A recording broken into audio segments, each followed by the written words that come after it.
45 రోజుల పాటు ప్రపంచవ్యాప్తంగా ఉన్న హిందువులను, సనాతన ధర్మాన్ని నమ్మేవారిని ఒక్క తాటిపైకి చేర్చిన వేదిక. సాధువులను, సామాన్యులను సైతం ఆధ్యాత్మిక చింతనలో ఓలలాడించిన వేడుక.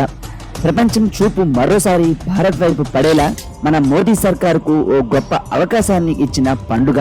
అదే మన కుంభమేళా. ఈ 45 రోజుల పండుగలో కులం లేదు, మతం లేదు, ప్రాంతీయ ఆర్థిక భేదాలు అసలే లేవు. అందరూ భక్తి, ఆధ్యాత్మిక చింతనతో గంగమ్మకు ప్రణమిల్లి పుణ్య స్నానాలు చేసి తరించారు. 45 రోజుల పాటు కందుల పండుగగా జరిగిన కుంభమేళా విశేషాలేంటో తెలుసుకుందాం రండి.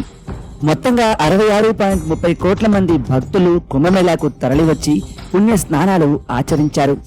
వీరిలో 15 లక్షల మందికి పైగా విదేశీయులు ఉండడం గొప్ప విశేషం. To find the real happiness and the real peace of mind. Man ki shanti. Okay, good.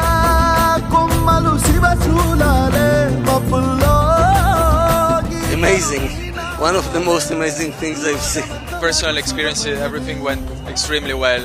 It's a beautiful experience. It's just fulfilling all my heart, my emotions to stay here. One-time life experience. I love it. I have to on this day. It's so special and it has so beautiful place. Celebrations.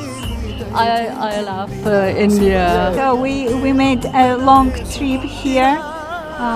We will stay for 2 days. It's amazing festival. కేవలం ఒక్క శివరాత్రి రోజునే 2.5 కోట్ల మంది ప్రజలు పుణ్య స్నానాలు ఆచరించి పావనమయ్యారు.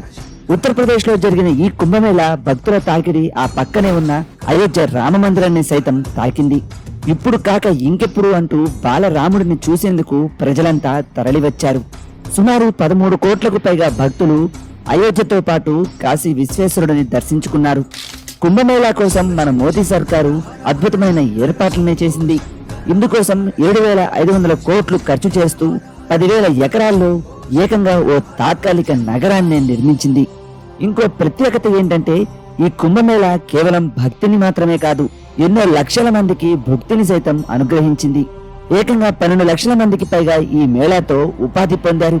దీనివల్ల 3 లక్షల కోట్ల ఆర్థిక కార్యకలాపాలు సైతం జరగడం నిజంగా విశేషమే. ఇంతటి ఘనమైన వేడుకను నిర్విఘ్నంగా నిర్వహించడంతో పాటు భారతదేశ ధర్మాన్ని, సంస్కృతిని మరో 10 కాలాల పాటు గుర్తుండిపోయేలా కొనసాగేలా ఏర్పాటు చేసిన మన మోదీ సర్కారుకు నిజంగా సెల్యూట్ చేయాల్సిందే.